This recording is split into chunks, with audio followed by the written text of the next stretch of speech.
recognizing him as one of Jinwoo's summons, start to take pictures of him. As the rest of the squad comes out, we see Wu, who was completely overwhelmed by what he saw inside the gate. After some time, we see him sitting in the chairman's office, reporting to him about everything that he saw in the dungeon. Looking at him, the chairman comments, "You've seen many different raids over the years, but hearing your report, I understand why even a veteran like you is overwhelmed." He tells the chairman that what I witnessed wasn't a raid, but a massacre. After Hunter Wu leaves, the chairman thinks about everything, saying, "The hunters of Korea know, from all over the world, about to see the tides turn." The story shifts to Japan, where an unnatural phenomenon is occurring. All the people are looking at the sky with confusion, not understanding what is going on, as they see a gigantic red gate menacingly looming in the sky. This part is in like and subscribe for the next part. Welcome back to Chapter 123 of Solo Leveling. Go please like the video and subscribe. In the previous episode, we saw an S-rank red gate appearing in the middle of Japan. Chapter 123 begins with some people standing in a hallway discussing the situation of the red gate and the increase in the number of other high-level gates in the country. They talk about how due to the current situation in Japan, all the major guilds were called for a meeting to discuss their next move as they have lost the manpower. To tackle this situation after the loss of 7 of their S-rank hunters, including Goto Ruji in the Jeju Island raid, as they were talking they see the remaining S-rank members of the Draw Sword Guild making their way to the conference room. Seeing them, they comment how Matsumoto, the association's president, was on his last straw after losing Goto Ruji, adding that they had a monopoly over all the S-rank hunters, so it's nice to see them suffer a little, and with the little power they had left in the near future they will lose their title as the top guild in Japan. Sugimoto, overhearing their conversation, stops, and they give the men a death stare, scaring them off. After the men leave, Minoru tells Sugimoto they weren't being this cocky in the past, but now that Mr. Goto isn't here they're starting to rise up again. Kane informs Sugimoto about the rumor that the Black Hole Guild and Snowy Mountains Guild were planning on merging together, and the combined number of S-rank hunters in those guilds is 4. Same as them hearing that, Sugimoto tells them there is no need to worry, they can't take their title as Japan's top guild. Even though they have S-rank hunters, they are still weak and lack the power, calling them laughable. Fast forward, we see a man angry, screaming at the people present in the room, asking them to explain themselves as to why is the Hunters Association not responding to the S-rank gate that appeared in the middle of Tokyo, and asks them if they still did not come up with a plan to take care of this situation, asking what will happen if there is a dungeon break. Matsumoto Shigeo, the chairman of the Japanese Hunters Association, explains to the people present in the room that the S-rank hunters do not have the ability to defeat an S-rank dungeon unless we call on the national rank hunters. Another man tells them not to ask such obvious questions as they witnessed how powerful the monsters in an S-rank dungeon are during the Jeju Island raid, as they lost most of their S-rank hunters, including someone who was said to be close to a national level hunter, and informs them the results might be similar if they attempt to clear another S-rank gate without the help of national level hunters. Another man suggests that instead of wasting their time they should contact Thomas Andre for help, but was informed that their country lacks the funding to hire someone like Thomas, and also because of the drastic increase in the number of gates every country was hiring mercenary hunters from overseas, so they can't ask for help from any other country either. As the men discuss how they're going to tackle this issue, Sugimoto tells them there is someone who might be willing to help if they pay him well enough, the person known as barrier expert Yuri Orlov. The scene shifts to Jinwoo, who is getting out of his car and going towards his guild office. As he does that, he thinks, "I can't believe I'm level 101 now. At level 100 I received the key to the Kartanon Temple, and at level 101 all of my job specific skills leveled up. I can't wait to see what happens at level 102. As he gets out of the car, he notices someone. He looks at the person, and it is Hunter Cha, and seeing Jinwoo, she quickly starts to walk away, but Jinwoo appears right next to her, asking, "Why did you start running after seeing me? If you were going to run, then why did you even bother coming to my office?" While Chat was trying to explain something to him, stumbling, she pointed at a location, saying her car was still in the parking lot. Seeing this, Jinwoo understands that she couldn't take her car since we used Shadow Exchange last time. Hunter Cha asks him if he can make some time for her, and Jinwoo asks her what she wants to talk about, and in her mind, she starts to think about the picture she saw of him with Soo Hyun, and wants to ask him why he chose Soo Hyun over her, as she was an S rank, and wanted to confirm if they both were dating, but suppressing her feelings. She tells him, "Hunterman asked me to give you a message saying It was about his power, and that piqued Jinwoo's interest as he was trying to find answers about that too. Stops her saying, "Let's continue our talk somewhere private." Fast forward, we see them in the office, and Cha asks him why was the place empty, to which Jinwoo tells her that the vice master said he would stay behind at the dungeon site. Hearing that, she gets excited that she is alone with him, and Jinwoo asks her, "How did it happen? How did Hunter Min left a message about me to you?" She starts to explain what she saw in the vision while she was unconscious in Jeju Island. She tells him she was drifting away in the darkness as a hand reached out to pull her out of that place, and she saw it was Hunter Min who was telling her that his powers are too strong and incredibly scary. He needs to know this as well, and was telling her about the real army of Jinwoo, but he disappeared before he could tell her everything. After a while, we see Jinwoo sitting in a dungeon thinking about what Cha told him, and thinks, true or not, I also need to find out the source of my power, and this is more important than getting stronger. We see Jinho sitting next to him, telling him that the summons can move by themselves, so why do they have to come with him? Why not let them do the work while we do other things? And Jinwoo explains that the farther away he is from a summon, the less experience he gains. And also, he can't be sure what these idiots would do when I'm not watching them. Jinho asks him about his sister, and how is she doing after going through a dungeon break? Jinwoo tells him she is fine, but the doctors suggest that she should relax for a bit. So he leaves his most trustworthy guards next to her, so she does not have to worry too much about her safety, and decides to check up on her. He uses his shadow sense, which allows him to share the vision with his soldiers, but as he sees through Biru's eyes, he sees that he was watching television while Jaina was sleeping on the couch. After seeing this, Jinwoo thinks, I should have known, and wonders are that the kind of TV shows he likes. She decides to check up on the other soldiers and sees his mother shopping for groceries and Hunter Beck and Choi arguing like always. After that, he decides to check up on Hunter Cha and sees her in the shower taking a bath. Surprised seeing that he stops using his ability while Jinho asks him if he had fallen asleep, but Jinwoo was lost in his thoughts and thinks I better apologize one of these days, and wonders if he needs to buy her lunch. Meanwhile, Jinho was telling him about the S-rank gate that appeared in the city of Shinjuku in Japan, adding that there were not even 3 days left until a dungeon break, so the officials of Japan were gathering hunters from everywhere, and asked if they contacted him. Jinwoo tells him they did contact him, but there is a more pressing matter, so I'm thinking about it. As they were talking, the dungeon started to rumble, and they started to leave. Back in Japan, we see Yuri Orlov, a national level hunter who was introducing himself as the greatest support type hunter to Sugimoto.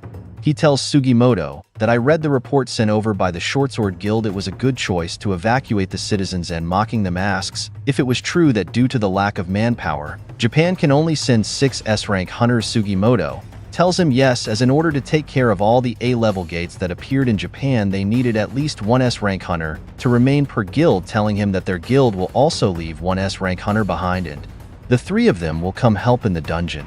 Yuri Orlov, after hearing that, tells him that is pathetic. How could you protect your country this way? He tells him 3.6 billion yearly, 10 million daily. Hire me, and I will hold back the gate as long as you want. Sugimoto was shocked to hear the numbers, asking if he was seriously gonna charge $10 million a day. Yuri Orlov told him they can save their country for $3.6 billion a year, reminding him of the $36 trillion that Thomas was asking for, saying compared to that I'm rather cheap. Minoru asks Kine that she can speak Russian and asks her what did that drunk say. Kine tells him I'm not sure, but I'm certain that it is not good. Yuri Orlov asks them if they would rather save their country or they would try to save money. Tells Sugimoto that he was a far better choice compared to the losers standing behind him. Minoru asks if he was insulting them, and Kine tells him I didn't understand what he said, but the meaning came through clearly. And all of a sudden they get surrounded by some sort of barrier. It was Yuri Orlov who was telling them you won't be able to move an inch from there without my permission. While struggling, Minoru thinks how did he manage to restrain our movement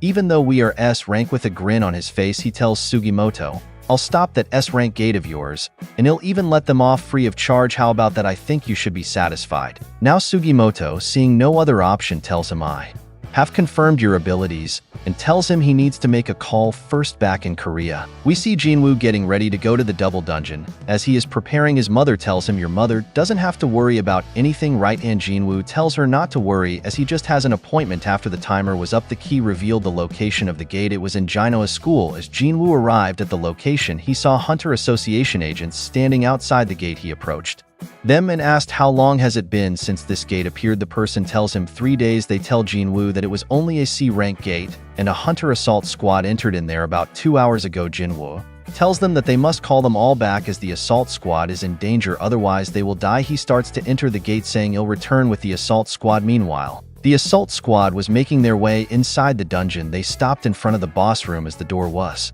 locked. They tried everything, and the door wasn't opening even with magic. As they were discussing what to do, they hear someone from the back telling them it's a trap. Scared, they turn back and see it was Jinwoo. They ask him who he was and what was he doing in this dungeon. Jinwoo tells them he is a survivor of the double dungeon. One of the members from the assault squad recognize him, asking if he is the new S-rank hunter of Korea. Jinwoo tells them this is an extremely dangerous place and asks them to leave as he will take it from here. Me approaches the door and notices that it wasn't opening, sees a notification telling him that the gate to the Kartinon temple is currently locked. Please insert the key. Brings out the key, thinking this is quite different from before. Seeing the door opening, the hunters wonder how did he manage to open the door as it wasn't budging from there. When they tried, one of them informed Jinwoo that this dungeon was bought by the Dragon Guild and was their property, so he doesn't have the right to tell them to leave. After hearing that the other hunters were also saying the same thing, Jinwoo tells them he wants to stop them. Anyone who wishes to enter through this gate, please feel free. Hearing that one of the hunters start to enter the dungeon, and Jinwoo sees a notification saying the individual who does not possess the key to the temple has entered, access denied,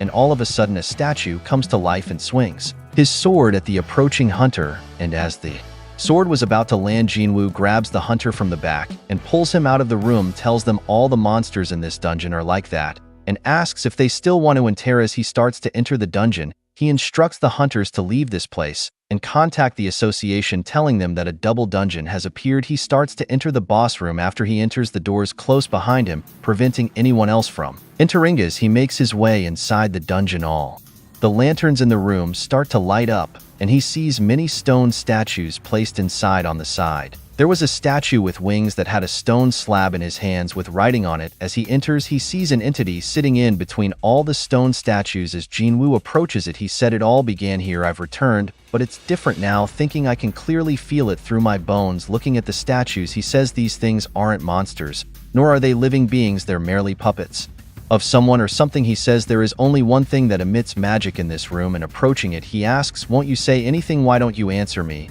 And we see him standing in front of the statue with wings, and hearing Jinwoo, the statue comes to life, saying, "At last you have arrived." The story shifts to Japan, where Yuri Orlov had just landed in the airport. As he gets swarmed by the press, they ask him how he was planning on blocking off the gate. He tells them that he will be using the same strategy that he used every time. He will be drawing a huge magic circle around the gate and pour his mana into it, preventing everything inside from getting out. They ask him if he was capable to blocking off an S-rank gate all by himself. As the public isn't quite on board with the idea, he tells them it's impossible for him to sustain a barrier on his own, but his magic circle can draw mana from its surroundings, so if large quantities of mana crystals are set up around Tokyo, his magic circle will absorb their mana, and once the barrier is up and running, it will slowly transform into a sturdy wall by sucking up more mana. After explaining the plan, he turns towards the camera saying, "I'm going to save your lives, so just make sure you remember that." Chairman Go-Gun, he was watching his interview and comments that, "I'm not sure if he's capable of blocking off an S-rank gate,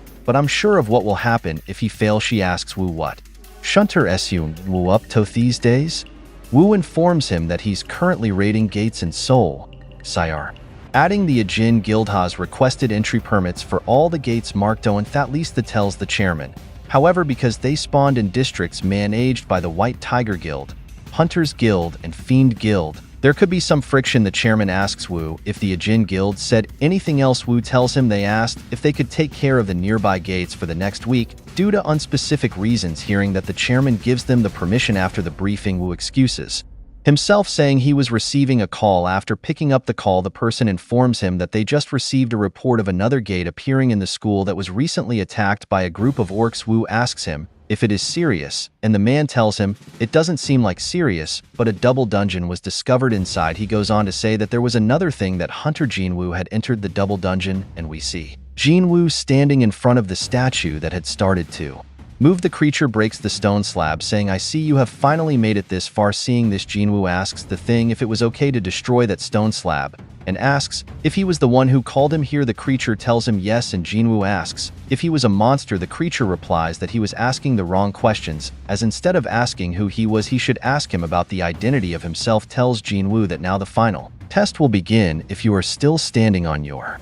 Feet by the end of it, he will tell you everything that will be my reward too. Jinwoo sees all the stone statues approaching him. Hearing that, Jinwoo starts to summon his soldiers, but the creature snaps his fangs, saying that won't do. This is a test, so cheating is not allowed. You are the only one I wish to assess. I don't care about your servant's abilities. And Jinwoo sees a notification telling him you are no longer authorized to purchase potions or other items from the shop. You are also not allowed to use quest rewards or level up rewards from status recovery. You may not leave this room until the final test has been completed. Seeing this, Jinwoo tells the thing, so this is how it's going to be. I didn't think all the cards in my hand would end up being useless. He sees a creature swinging his weapon towards him, and Jinwoo thinks I can still use my inventory. In that case, I'll defeat everyone with just my strength before the attack lands. Jinwoo grabs the sword and using his strength breaks the weapon in two. He takes the broken piece of the weapon and throws it at the creature's face, but that wasn't enough to finish the thing as it started to pull out the broken piece from its head. But before he can do that, Jinwoo jumps towards it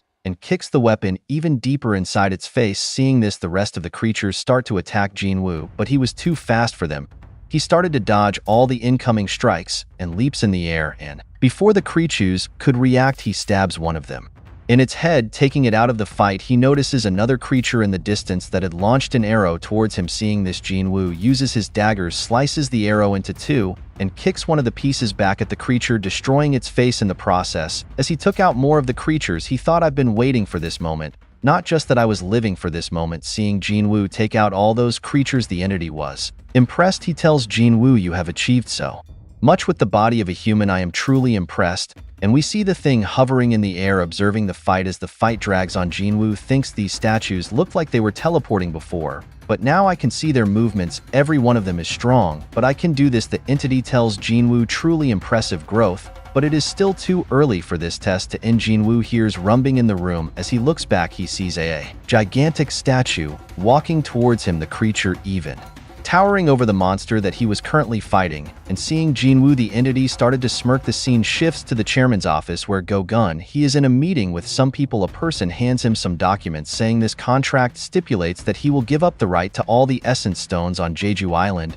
It was the chairman of Japanese Association, Matsumoto Shigeo. He tells Chairman Go-gun the reason of them doing this was because they would like to hire Hunter. Jinwoo, hearing that the chairman tells Matsumoto Shigeo that Jinwoo was not an affiliate of the Hunters Association, Chairman Matsumoto replies by saying they were aware of that, and what they want in return from the Korean Association is to arrange a meeting with him, as they were not able to contact Hunter. Jinwoo on their own, hearing that the chairman thinks, I can't believe if they are willing to give up such a huge amount of money just for a chance to tell to him, and wonders if it was because they don't have the power to block off the S-rank gate that recently spawned in Tokyo. Now that Go-to was gone, after thinking everything over, the chairman put the documents back on the table, saying, I'd like to discuss this matter without the interpreters. Hearing him speak Japanese, Matsumoto was surprised, and the chairman told him, my father ran a small business in Japan when I was young. After the translators left the room, Chairman Go-gun, he tells Chairman Matsumoto, if this is another one of your crafty tricks, I suggest you stop now. Hearing that, the man asks what you mean by that. Chairman tells him that he has heard of the rumors that the Blade Guild has cut ties with Yuan. Hearing that, Matsumoto springs up in shock, asking how he knows about that. The chairman explains that it was pretty obvious. I could tell something was up when the Blade Guild rejected funding from the Japanese Hunters Association and only accepted government subsidies. The Blade Guild used to be the backbone of the Japanese Hunters Association. Because of Go-to, you were able to rally all the S-rank when you needed to, but not anymore. There's probably a power struggle now that the Blade Guild has fallen apart, and the association must be failing to control the situation. Tells him that if this gate isn't properly blocked off, you'll have to take full responsibility. Chairman Matsumoto, Chairman Go-gun, he starts to take out a device, saying though he had malicious intentions, Go-to was a hunter who represented Japan, so everything that was going on in Japan, the death of Hunter Go-to, the downfall of the Blade Guild, the mismanaged conflicts between the Japanese guilds, and the sacrifices that were made because of your crafty play, everything will be falling on your shoulders. After hearing everything, Matsumoto asks the chairman, what was this thing? He tells him that this is a camera that was connected to your receiver. It belonged to Go-to's team. Furious, the chairman asks him, did you think I wouldn't find out? This is hardly the time for you to be negotiating with mana crystals. If this information becomes public, the people of Japan will have to deal with the consequences of your crooked schemes, and crushes the device with such force that even the table disintegrate. Because of the force, tells Matsumoto that I'm not cold-hearted enough to do something so cruel. I would not want an entire country and all of Asia to be plunged into a crisis because of one man's ploy, adding that you'll have to thank Hunter Jinwoo for this one. And we see Jinwoo, who was taking out all the stone creatures in the double dungeon. After taking out many of the creatures, he notices that they just keep on coming while fighting. Jinwoo notices something. He sees the large statue in the back whose eyes were glowing, and Jinwoo figures out that it was preparing for an attack. He thinks it's too late to ditch that attack, and using the commander's touch, he lifts some of the creatures in the air, and as the creature from the back attacks, Jinwoo creates a shield in front of himself using the smaller soldiers, but the intensity of the attack was so high that it disintegrated the soldiers and went through them, and in the nick of time Jinwoo managed to dodge it. Seeing how powerful the attack was, Jinwoo thinks, I won't be able to survive a direct hit even at my current level, and decides to get rid of the larger creature. First, using his speed, he starts to run toward the creature. Seeing him approaching, the creature starts to lift his foot, intending to crush Jinwoo.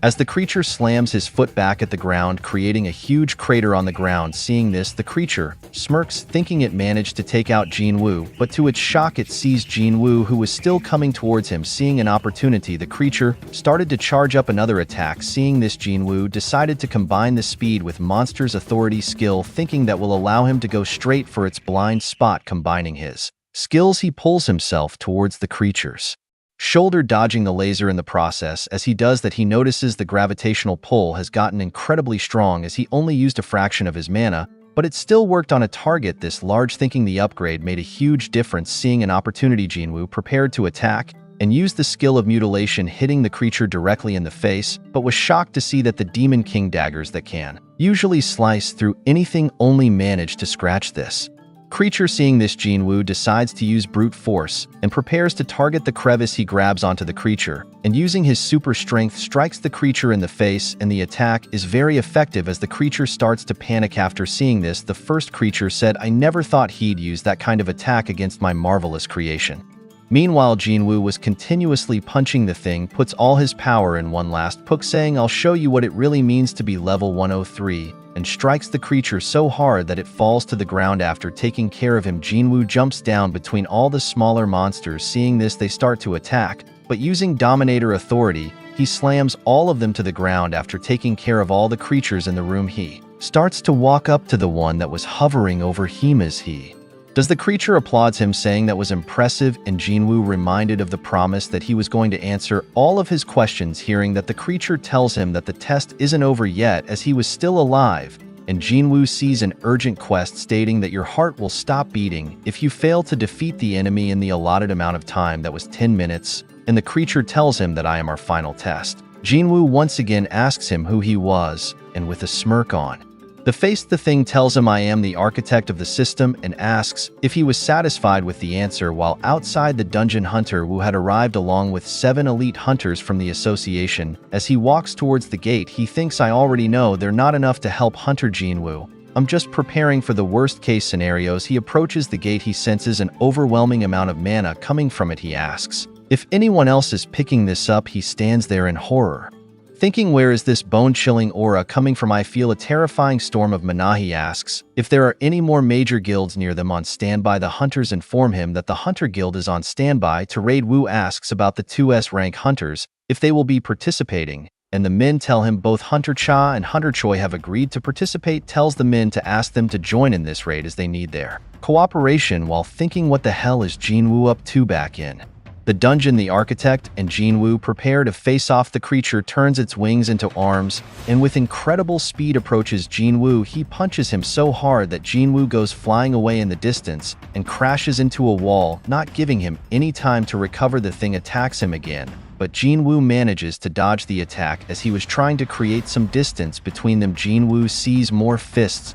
coming towards him, and the creature starts launching a barrage of attacks towards Jinwoo. But as he looks at him, he sees that Jinwoo managed to block all of the attacks. The thing tells Jinwoo that he is truly impressed with him, as he was exceeding his expectations, and the creature punches Jinwoo square on the face. Thinking that it was over, the creature starts to smile, but to its shock, He sees Jinwoo, who is coming straight towards him, and using his superhuman strength, he punches the creature on its face with such force that he gets knocked back a couple of feet as it recovers. He tells Jinwoo that who knew I'd have so much fun fighting against a human being. Not once in my life did I think a human could be a worthy opponent. Meanwhile, Jinwoo was looking at the thing thinking this guy invited me here as soon as I reached level 100, and when he probably thought I was no match for him. But I can do this, he tells the architect. I've still got a lot of questions to ask you. Why did you construct the system? Why did you choose me as its player? And what's happening to this world?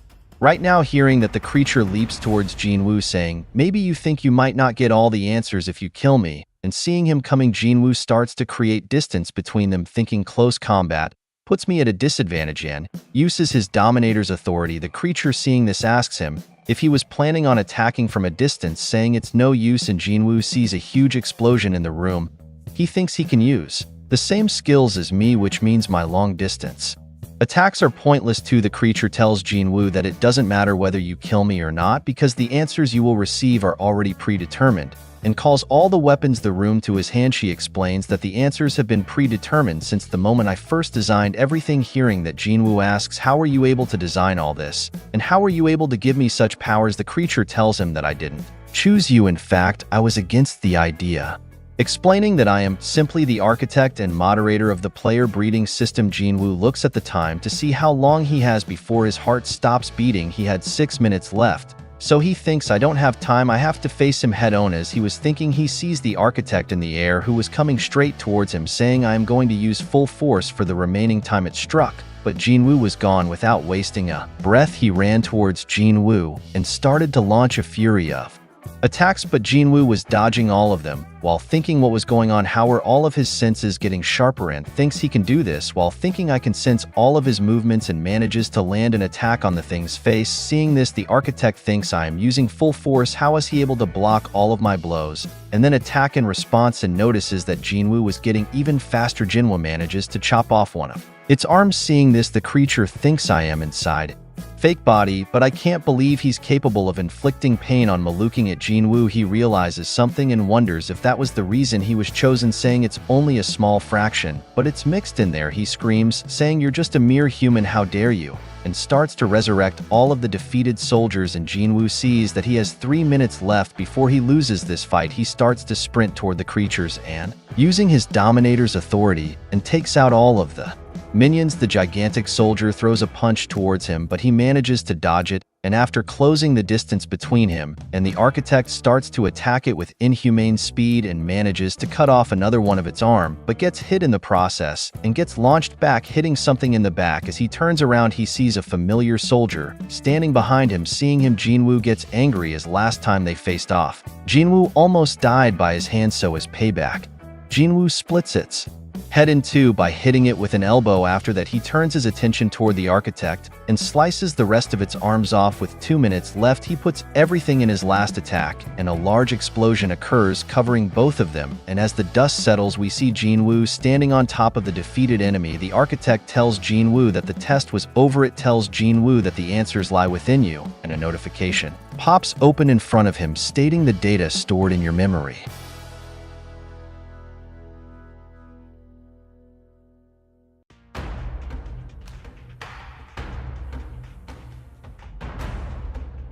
It tells Jinwoo that the answers lie within you, and a notification pops open in front of him stating the data stored in your memory will be retrieved. The creature tells Jinwoo that the choice is yours. Jinwoo thinks for a second and decides to accept, and the place lights up. And Jinwoo gets teleported to another dimension as a spirit, and underneath him was an army of monsters. Seeing all those monsters, Jinwoo was terrified. He notices that all of the monsters were looking up towards the sky and wonders what were they looking at. He turns around and sees a gigantic gate looming in the sky. Seeing this, Jinwoo realizes something. He thinks a purple sky and hordes of monsters. This can't be planet Earth. Looking at all of the monsters, he notices that the army was made up of ice elves, high orcs, goblins, giants, and many other type of monsters. He thinks if this army was to break out of the gate all at once, the human race would stand no chance against the man. All of a sudden, the sky started to Shatter and soldiers with angel-like wings started to descend from the sky. These were the Silver Soldiers, and after some time an epic battle started between the Silver Soldiers and the monsters. The sound of clashing weapons and crushed armor filled the air, and pools of blood began to stain the battlefield. As the war cries quickly turn into screams of agony, the Silver Soldiers were powerful. They were dominating the battle, but just as the end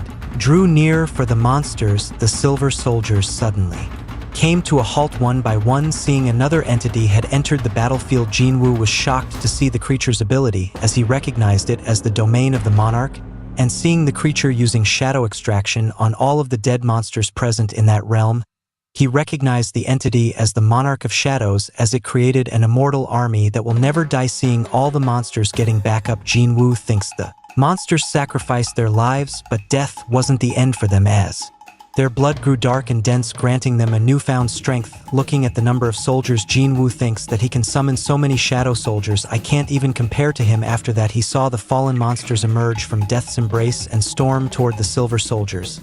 And the black and the silver armies became entangled in a fierce battle. Explosions erupted and the ground shook beneath them. The Silver Soldiers should have won the battle by a landslide, but instead another full-scale war broke out. The appearance of a single individual had turned the tides, and he saw the strength of the Shadow Monarch, who was cutting his way through countless Silver Soldiers with ease. The monarch uses his ability to crush all the enemies that were present on his path, and Jinwoo thought that's Dominator's authority. The Shadow Soldiers repeated the cycle of death and revival to wipe out their enemies wherever the monarch went. A trail of destruction was left in his path. Victory seemed imminent for the Monarch of Shadows and the monsters until they showed up. The scene shifts back to the double dungeon where Wu, along with Cha and Choi and some other hunters, had arrived. Sensing the mana coming from the room, Cha asks Wu if he was sure that Jinwoo is inside. Hunter Cha thinks that this